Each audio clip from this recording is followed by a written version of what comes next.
Vaccine hesitancy, one of the biggest obstacles the nation is facing in getting the pandemic under control.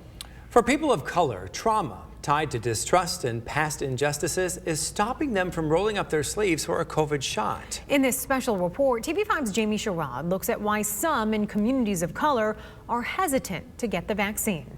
Success is her only option. Ebonie Gipson is a Flint resident and business owner who loves to create content for her brand. My main passion is helping other small businesses find their purpose.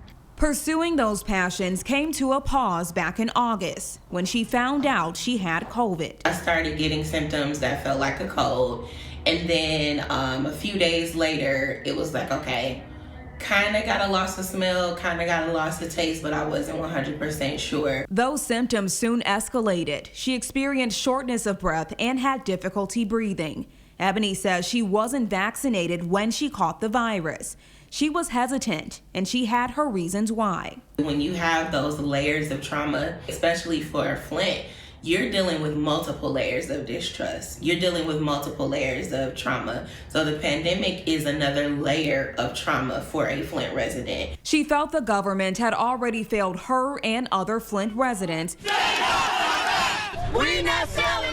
when it came to the water crisis. 3, 2, 1. In 2014, there was a change in the city's water source. Residents were told the water was safe to drink. Here's the flag. Here it is. But it was later found the water was contaminated with lead, forcing those who live in the city to depend on bottled water to survive.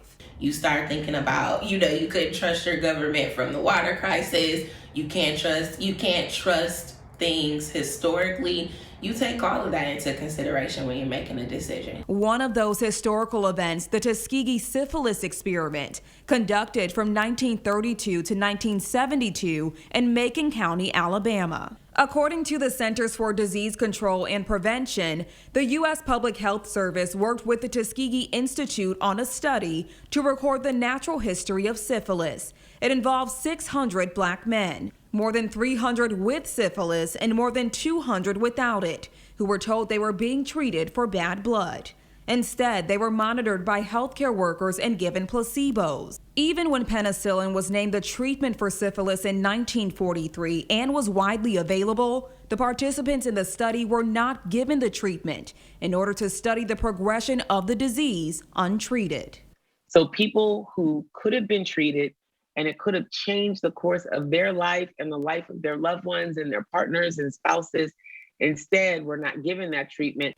The unethical experiment resulted in 128 patients dying from the disease or complications of it, 40 of their spouses becoming infected, and 19 of their children acquiring congenital syphilis, haunting people like Ebonie Gipson and others in the black community to this day. Although it may not be the only reason many are hesitant to get vaccinated against COVID-19, Dr. Deborah Fur-Holden says it certainly plays a role. This was served for many people as another example of where the healthcare system failed them. When you look at vaccination rates in Genesee County, here in our own backyard, you'll see that vaccination rates sort of in the southern part of the county and sort of the edges of the city center of Flint have a higher vaccination rate. Flint doctor Bobby McComilla has been on the front lines of the pandemic, even going as far as setting up his own vaccination table at community events, educating those who are hesitant. He says the city of Flint, where the population is more than 50% black, only has around a 30% vaccination rate. Whereas the southern part of the county is bordering on, Oakland County is more like 60-70%. Although a gap still exists, he says thankfully it's getting smaller. Right. There was a gap there, and the gap was there probably because of lack of comfort about the vaccination.